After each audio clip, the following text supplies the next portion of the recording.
What is up, everybody? Welcome to another episode of Guardians of the Future. I'm your host, Justin Latta.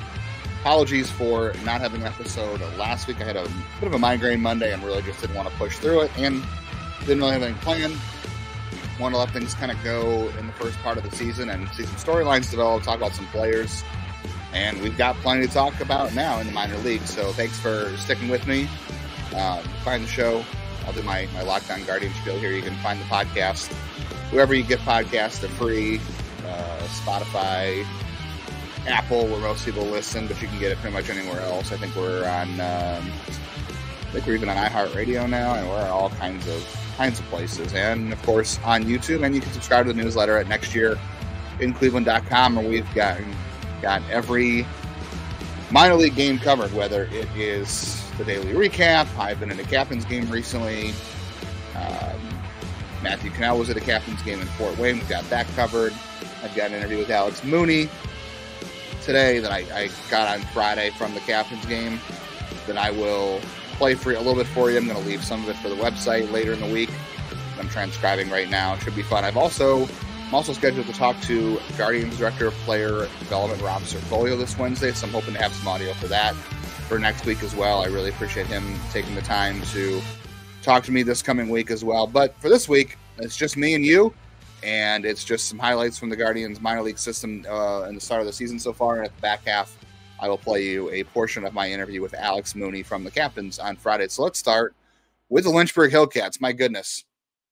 I know the first part of the season was not pretty for the Hillcats. Let's be honest. It's pretty rough. The offense wasn't really going quite yet, and the pitching was obviously pretty brutal in the early going, and they got off to a very bad start, which, you know, it's when I talked to Jaison Prill here about that. You know, we talked about how they might be a little bit rough in the early going because it's a young team and they want to win, but at the same time, there's a lot of things that have to go there, and development is one of them. But man, since that first weekend, hitting has not been an issue in Lynchburg. Obviously, Ralphy Velazquez, as we know, has 4 home runs.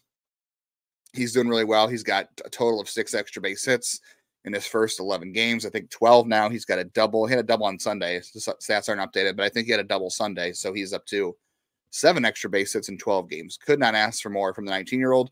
You want to gripe about anything, the strikeout rate, there's a bit of a concern there. It's early. I don't love the fact that he's running a double-digit strikeout and swinging strike rate this early at 19, but, you know, he's at low A, and he's just getting used to it, and he's hitting for power. So you have to really enjoy that for what it is and see how things develop. Maybe he can tone it down. You'd like to see him walk a little more. He's got 7, though. That's not that bad. So the guy that's doing the best, though, really, is 2 guys. It's Angel Genao, who's doing really good, which isn't a surprise. You know, he's 20 years old, and this is technically his 3rd stint in low A. He played there at the end of 2022, and then he played there last year, had some surgery. Then he came back this year for his, it's not really his 3rd stint. It's kind of his 3rd stint, but it's his start of his 2nd year. Last year was his first full year there, and he's looked really comfortable. Now, it's 12 singles and 6 extra base hits, which isn't bad. So, you know, a lot of singles, but the thing I'm looking at for him is the 10% strikeout rate, really low. The swinging strike rate is 9%. That is fantastic. He is doing a great job making contact. He does put the ball on the ground a lot, 50%. So that, you know, I don't know if Angel Genao is ever going to hit for a lot of power, truthfully. I mean, he's got some pop in the bat.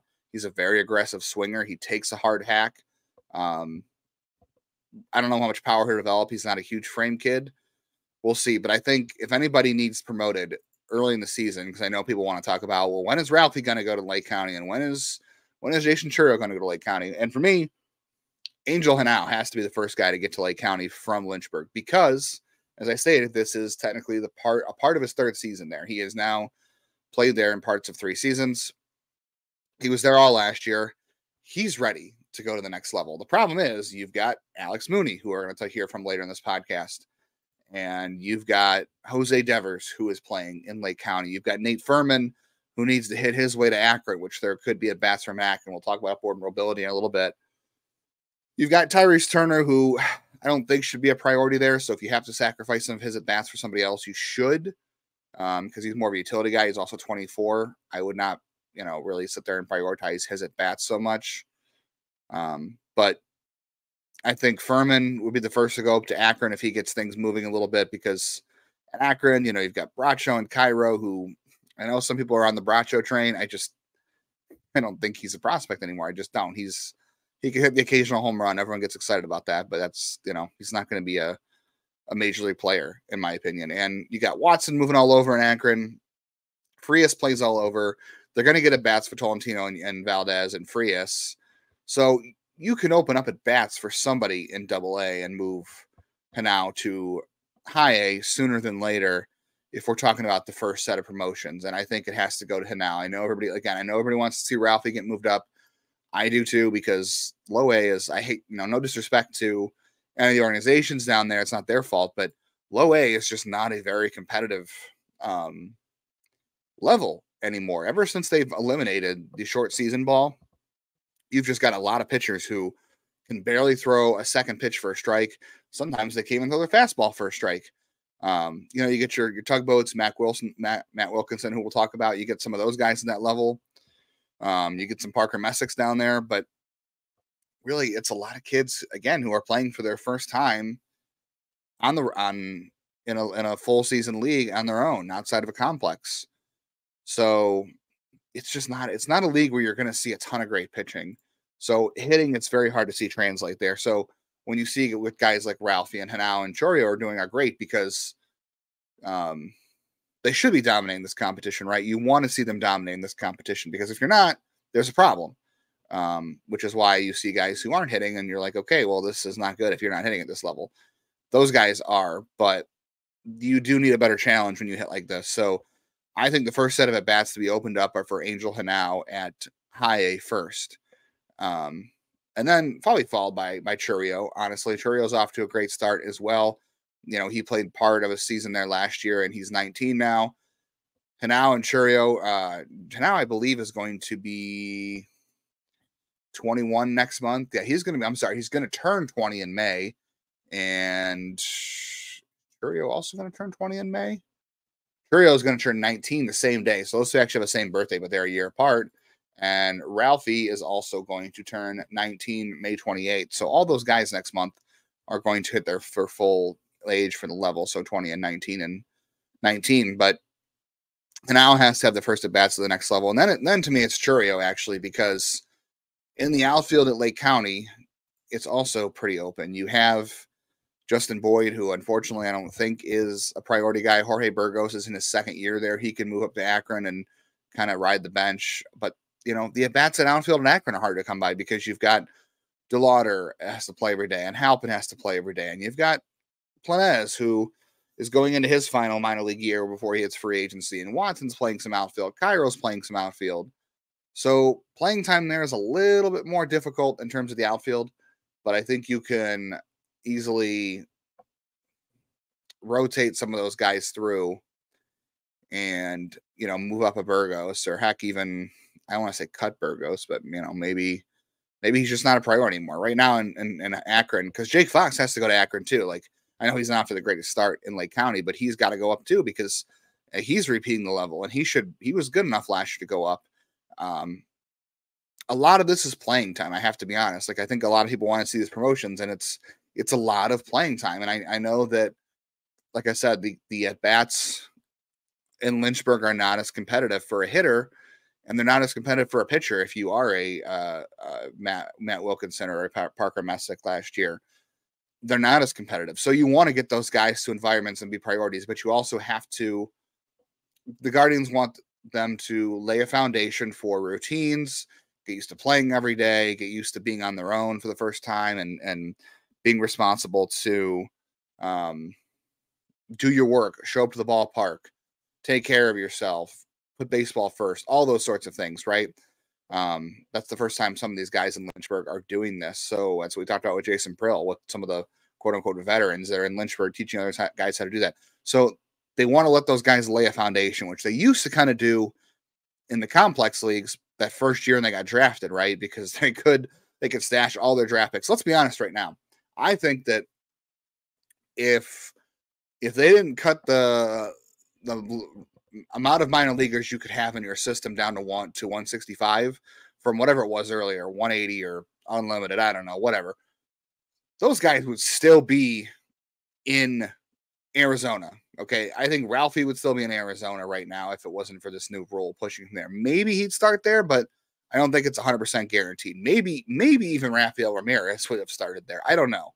Because this has always been a very conservative club. Alex Clemmy, same thing. I think he could have been in Arizona to start. But because they had to cut down on the amount of players you're allowed to have in the system, you got to fill those rosters up. You had to push those guys there because you had to fill a roster. And I don't know. So we'll see how that goes. But that's what they used to like to do these things, is lay that foundation for them to be good professionals. And now they have to do it at Lynchburg. So I don't really anticipate. I'll ask Rob Serfolio this week when I talk to him about moving guys along and what they want to see and how long they want to let guys kind of sit at a level and start to develop and just develop good habits and routines and stuff.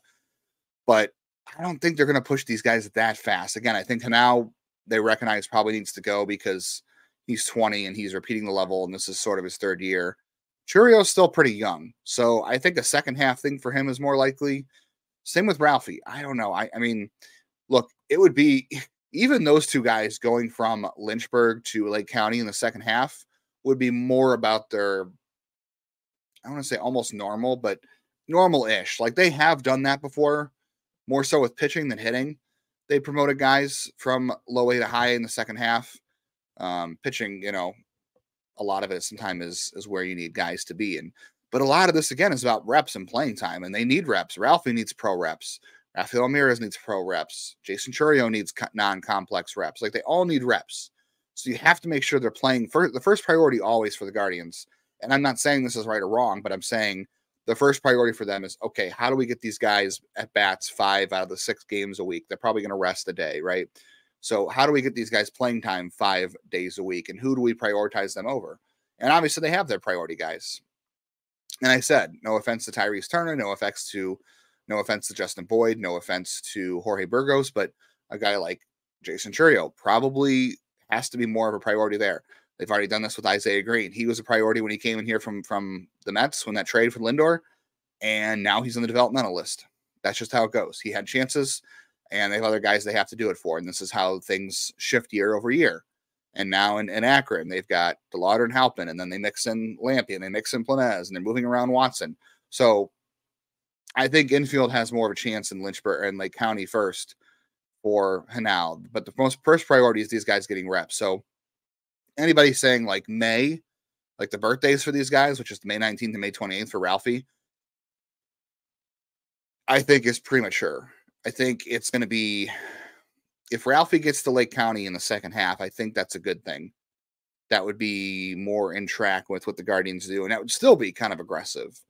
But we'll also see how they've changed with this new rule, and that's why I intend to ask Rob Serfolio this week. So my order, though, I think of when they're going to be promoted, Genao comes first. I think Chourio comes second. I know we have said online about CJ Kafis hitting well at Lake County, and there's at-bats at first base in Akron, which there absolutely are. They have Joe Naranjo, who is 22, and he just hasn't hit in his career at all at this point. Aaron Bracho plays him first. They have Diane Frias playing first base some days up there. So you want to know what? They do need another first baseman up there, because Diane Frias shouldn't be playing first base. That's a total waste. It's nice to add to his tool belt, but it's a waste of time, honestly. So I think that you could see CJ go up there in the second half, and that makes room for Ralphie. So, and based on Kafis' college experience too, playing at Miami, a half season of low A should be enough. So, but given where the Guardians are track record wise with how they promoted these guys, that would still be slightly on the aggressive side for them and more normal, I would say. So, not going to be rushed. I know everyone. I think moving Ralphie from Lynchburg to Lake County in year 1 of his pro career is fast tracking. I do. I just don't think it's going to be as fast as everyone wants. Everyone wants to jump the gun. It's April 21st. Ralphie hasn't even played the entire league yet. I don't think Chourio has from his time last year. None of those guys have played against the same team twice. They don't have the same scouting reports on them. Let's let these guys get through playing the same team 2 times in a season. Let the scouting reports get out there. Let's see how pitchers adjust. I know the pitching in that level, again, isn't very good, So hopefully he keeps dominating, because that will show that he can handle another level and he's ready. I'm not questioning whether he is or not. I think he'd be just fine personally, but you want to let these guys face the same guys a couple times and see if you need them to have the league adjust to them, and they need to be able to adjust back. So I think let's see them play Salem a second time, or Fredericksburg, whoever, and let's see what the scouting report says. Let's see if they get attacked differently. Let's see them adjust, see them struggle. You don't want to promote them before they know what they can handle. But again, I still think second half for all those guys, at least Chourio and Velazquez, would be aggressive if they were there in the second half. Now, I think sooner than later for him, given his situation. All right, Matt Wilkinson, we got to talk about him. That man is just on another level. He should be on another level. We're talking about guys who should be at another level. It's Matt Wilkinson, 14 2/3 innings so far, and it's been great. 26 strikeouts, 5 walks, 6 hits. He is very hard to hit. A lot of it's because of his pitch mix and his location. I do think that there should be innings for him at Lake County, frankly, because right now your rotation is Denholm. You've got Messick and Miller and Spivey and Peterson. Spivey's struggling as a starter. Peterson's fine. Miller and Hajar have been tandeming, and Hajar just can't throw strikes and go very long, so he needs to go to the bullpen. And then I think that once Messick gets to Akron, it makes a lot of sense for Wilkinson to go up. I know Yorvan Gomez might be the guy to go because he was in Lynchburg a year ago. So maybe it's Yorvan Gomez first, but I think it's got to be Matt Wilkinson. They're the same age, and I think Wilkinson's probably the better pitcher right now. I would put him at Akron, at Lake County, when Messick goes to Akron, which he needs to be there soon. I didn't really put I'm not sure why. Like I heard the other day that Ethan Hankins is going to be back pretty soon, so maybe they're leaving a rotation spot open. But right now, your rotation in Akron is Jaime Arias, Rodney Boone, Aaron Davenport, Tommy Mason, Ryan Webb. You don't need to start Jaime Arias. He is 25. He is an org guy who just goes wherever they need innings to cover. And with Hankins comes back, you have that and him to go in that spot. You can still tandem start Boone and Hankins, and you can get a spot up there for Messick. So there's innings for him in Akron. And then I think you can move Wilkinson to Lake County. P.D. Halpin off to a great start.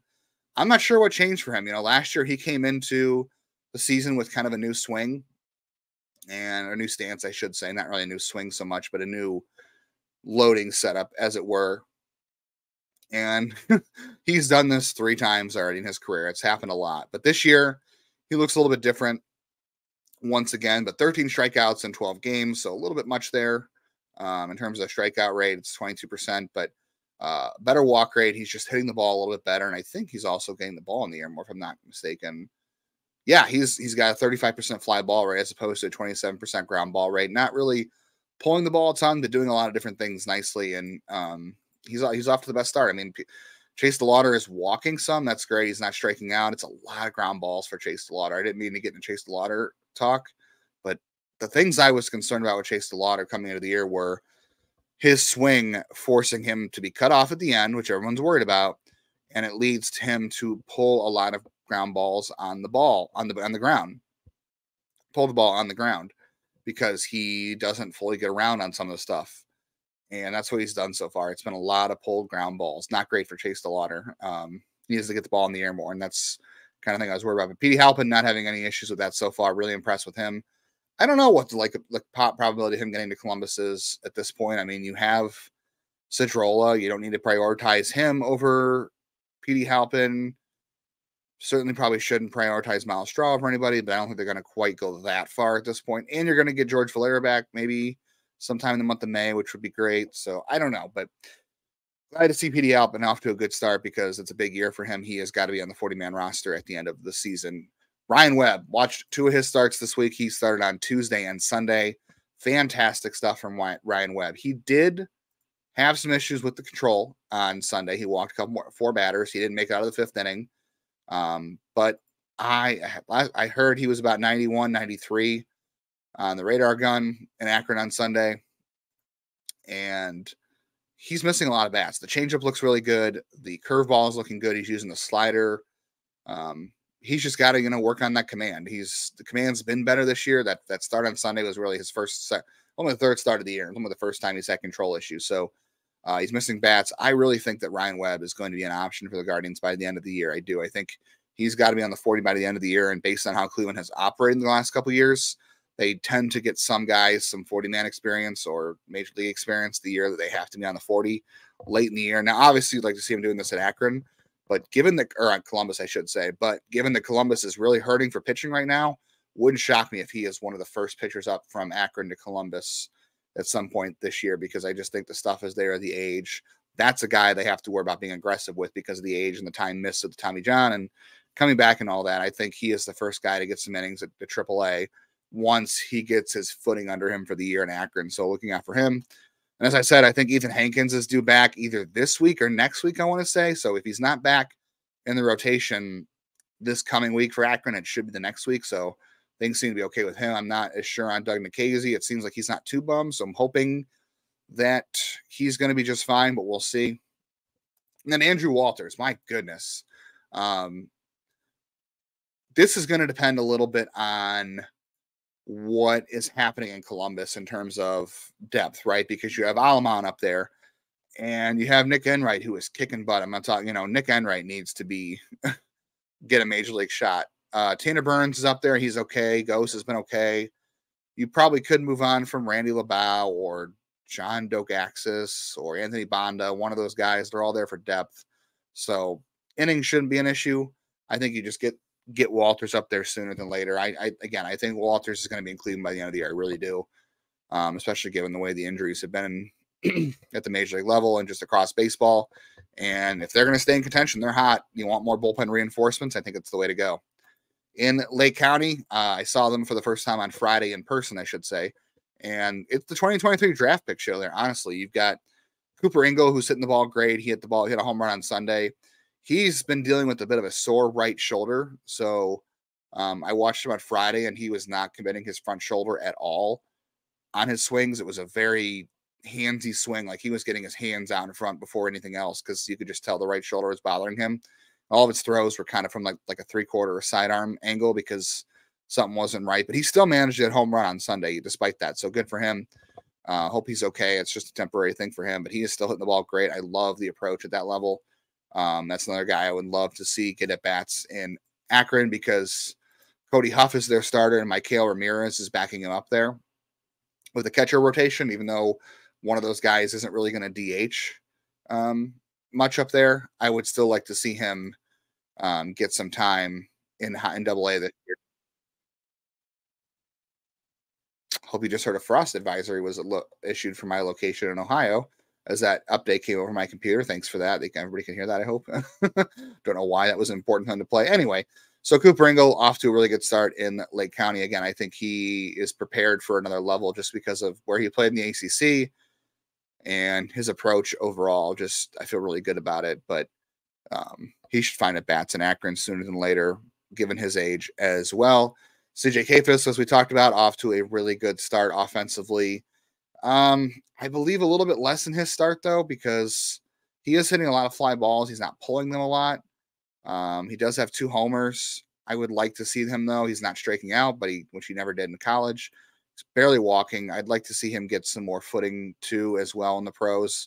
I want to see him put the ball in the air to his pull side a little more. I know I think he hit an opposite field home run this week, which is actually really great for him. I think there's more pop in that bat than people think.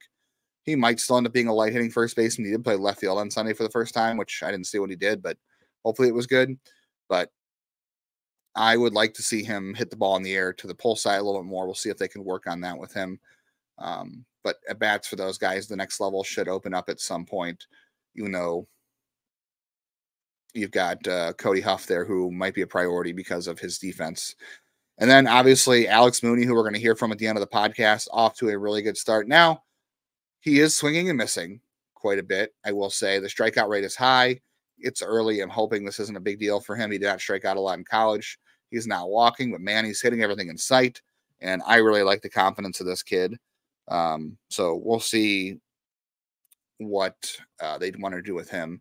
And then Messick, we talked a little bit about Parker Messick. When should he move up? I think any day now. Honestly, I don't know why he's still in Lake County.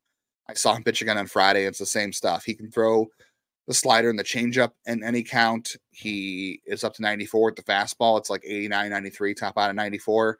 It's deceptive enough to get by hitters because of his delivery and the flat approach angle on it. So it's not like it's not a slow 89. It can get on hitters a little faster, and he has decent command. So all that plays up. And then again, the fastball, the changeup, and the slider he can throw in any count, and he has control of those pitches to throw him for strikes. I'd like to see what he can do against AA hitters sooner than later. Columbus, the pitching is a bleep show. It's awful. Curry's down there for depth right now for Cleveland. He gave up 5 runs on Sunday, but we know who Curry is. He's a solid back end starter / reliever, and right now they need him as depth in AAA. But the rest of it's a mess. Well, Dion's off to a rough start, unfortunately. Hunter Stanley, I don't really know much at this point what's going to happen with him. Then you've got Connor Gillespie and Adam Mahler, who both had 10 strikeout performances this year, but their depth, Mahler's 29. And really, Aleman's been great. And I shouldn't say great. Aleman has been good. He's missing some bats again, which is good. I do have concerns about the command overall. I think it's a lot of people over the offseason, I noticed online, were like, oh, trade Clase because you have Franco Aleman, and he's great. Franco Aleman is a good relief prospect, and I'm excited about him. But the reason that you can't sit there and say you should trade a guy like Emmanuel Clase because of Franco Aleman. Now, Andrew Walters is a different story here, but Aleman doesn't have great control.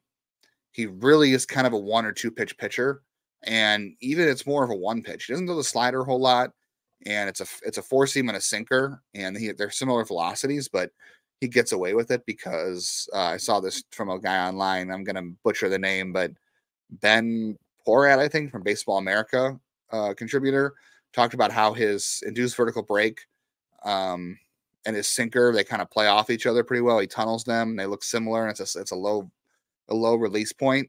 So even though they're not great pitches individually, they play off each other very well. But so he's really just a fastball pitcher. And he's got 2 hit batters. He's got 4 walks in 8 innings, and it's early, so he could just be working off some rust. He does have 13 strikeouts. He can miss bats, but I think he is more of a 7th inning guy more than he is a closer. But he's been solid so far. Nick Enright, I don't know how many more times I can say this. Nick Enright needs to be in the he needs to be on the 40-man roster. I think he is ready for a shot. I don't see why he is not on the 40-man roster. They have, Pedro Avila and Peter Strzelecki, and who else am I missing here? The other guy they've been going up and down about, Wes Parsons. Those guys are fine. They're okay. They're depth. But Nick Enright can do the same things, and you can shuffle him up and down 5 times this year, and the guy misses bats. 19 strikeouts in 9 innings, 4 hits, 1 walk, no runs. The fastball plays. He has command. The slider plays. The curveball plays. I don't know what it's going to take to get this guy a shot. Kyle Manzardo, 3 home runs over the weekend. He is hitting the ball really well. Again, I think he is 3rd on the team, 4th on the team in WOBA, 5th on the team in WOBA. Geez, they got a lot of hitters. Daniel Schneemann is up there in WOBA. Mike Caprice is hitting the ball pretty well. Brian Lavastida, good for Brian Lavastida. He's hitting the ball well as too.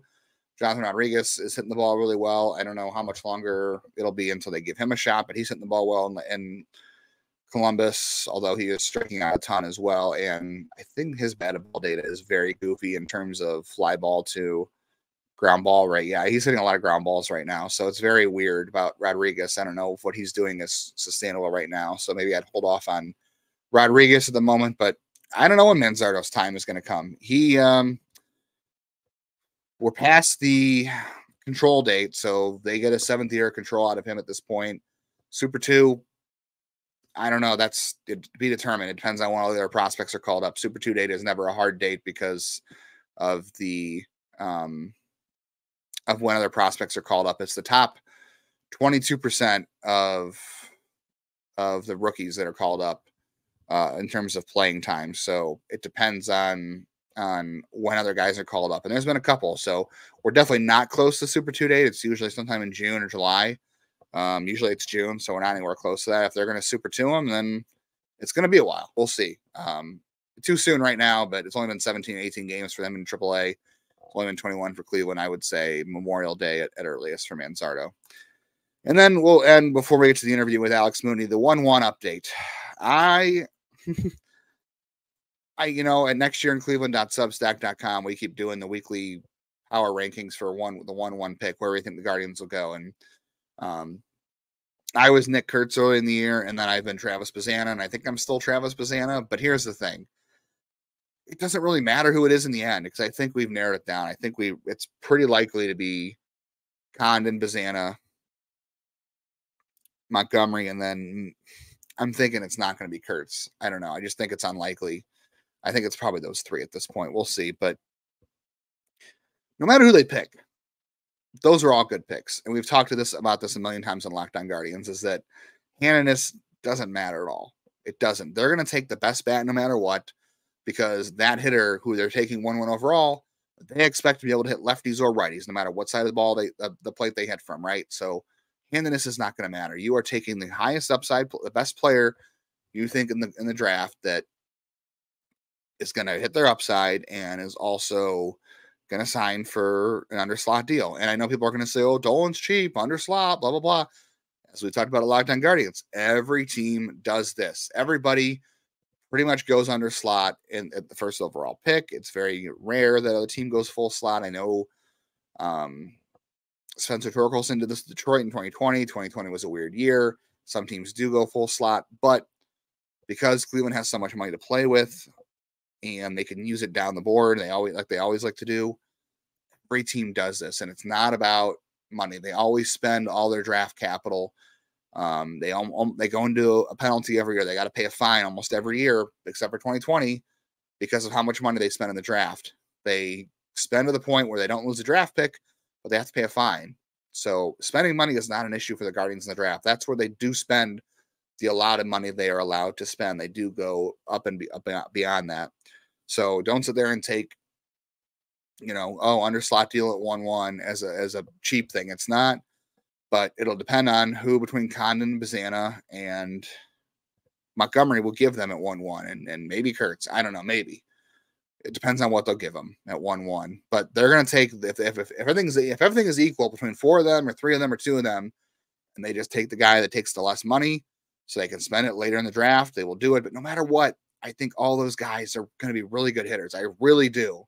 They're going to be special players. This is a very good top of the class. It is a top-heavy class, as we've talked about on Locked On Guardians.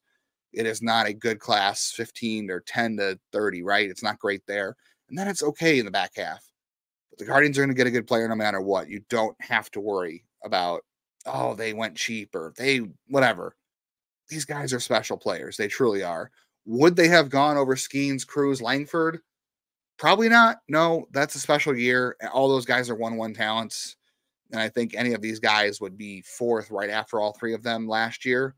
So they're still good players. They're still really good players. And again, handedness doesn't matter because you're taking a guy you think can hit from both sides of the plate. So Montgomery, maybe that favors him a little bit. We'll see. But, if someone says, oh, the Dolans, they won't spend, you can gripe about this team a lot of ways in terms of money. You can. But the draft is not one of them. All right. Thanks for listening this week. We're going to end this with an interview with Alex Mooney. Hopefully next week I'll have a broadcaster on from one of the affiliates. Maybe it'll be Marco Lanave from Akron. We'll see about Columbus if I can get Matt on here again, or maybe I'll talk to Mike Mahoney from Lake County.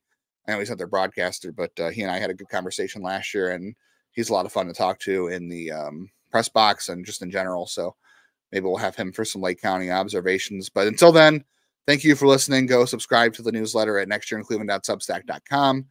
Please share this with a friend if you want them to learn more about the MLB draft and the Guardians minor league system. If you think they would enjoy this, please share with a friend. And thank you for following. Thank you for supporting. I really appreciate it. Here is that interview with Alex Mooney, and look to nextyearincleveland.substack.com for more with Alex Mooney, and also for more with Rob Cerfolio from the Guardians this coming week. Thank you. And just playing my game, it's got me here, so continue to play my game, play with heart, 100% every time I'm out there, and just try to win some games. It can get kind of, tiring out here when you're playing 120 games, you're playing the same team 6 days a week, but, winning, I always just hated losing, so try to win games, have fun in the clubhouse, and, make baseball enjoyable. Yeah, I've heard you're a competitive guy. You like to win. Everyone talks about, your leadership and stuff. Yes, sir. Development is at the minor league level. You want to become a major leaguer. Everybody here wants to get to the majors. But how important is it, do you think, for you guys to develop a sense of what it takes to win, come to the ballpark every day, and not just worry about, how am I developing to become a major leaguer, but how do we become a winning team and have that mindset? 100%. And I don't. For me personally, I don't want to think about the major leagues all the time. I think you just take it one day at a time, one pitch at a time. What am I going to do next at bat? What am I going to do at the field? What time I get in the field tomorrow? Just that type of stuff. And if you do your part, do your job, then everything will play itself out. So my coaches in the past always just said, control what you can control. That's my play and what kind of teammate I am in the clubhouse and how I play every day on the field. We can go back to your swing change for a second. Just to get the ball in the air more, hit the ball harder. What exactly were you looking for? It was more to get my body moving towards the middle of the field a little more. Nothing really launch angle wise or anything like that, but just get more power into the ball and use my body a little bit better and hit balls to the middle of the field a little bit better. And so it was a long process to say the least and stressful at times, but obviously we have great player development, so trust in those guys and just continue to stay in my process every day. Working well so far. It's got to feel good that the changes are taking effect early in the season when it's hard to hit too. 100%. Like I said, I don't want to really think about it too much or my play too much. Just kind of go out there and do what I've done my whole life and try to be the best teammate I can be for these guys. What did you take away from your college experience? Because obviously you had a lot of draft interest in high school, and people thought maybe, it might be unsignable. You really seemed like Duke was a really big pull for you. So what did you learn from college, and was obviously that was a good decision for you? Yeah, I love Duke. I couldn't have asked to go anywhere better. All the coaches over there, Coach Pollard, they've always had my back from the day I stepped on campus, and so obviously education was always a big part for me, so to go to a school like Duke was huge, and hopefully finish my degree at some point, get that out of the way, but like I said, it was awesome. Couldn't have asked to go anywhere else, and the 2 years that I was there were the best 2 years of my life. Your dad played in Michigan, though, and you're from Michigan. Did they give you an offer? Was there any pull to play there? Yeah, for sure. I heavily considered it. Obviously, we're outside right now. It's not too warm. You're used to it, yeah. That was big for me, but also, I kind of want to do my own thing, and play baseball in the ECC was huge for me, so that was really what it came down to. And you also played in the Cape. Can you just talk about what your experience was there, and why do you think teams are so, especially the Guardians, they're so interested in what guys do in the Cape, it seems like? What do you think that is, why that is? The Cape's huge. For me, I really enjoyed it to meet new guys, live with different guys from different colleges. You're good, man. Live with different guys from different schools and meet them, and then it's cool as you go on through the college season, and then obviously pro ball, you see guys that you played with and stuff like that, so it's super fun. But I think it's really important because you're playing 5-6 days a week, which is just like minor league ball, and a lot of guys, it takes a tear on their body, and so they kind of see who can handle it physically, but also mentally. I mean, if you go on a bad stretch, and you can't really let things snowball, you can't get too high, too low, and so I think that's a huge part of it. And then obviously it's top competition, you're playing with new bats and stuff like that, so I love the Cape. Obviously it's super important for your development. It's very similar to football. What are we going to do about getting some of these Duke players in this year's draft? I think Santucci probably is going to fall out of their range, but got Andrew Helio over there. Are you talking to Mike? You talking to anybody about getting one of the pitchers over here? Yeah, me and Mike, we've had some conversations. Obviously they got a really good team this year, and those guys they're killing it, so happy to see that. But the draft guys from Duke, they're good ball players, but they're also good dudes, so I think that's super big important part of it.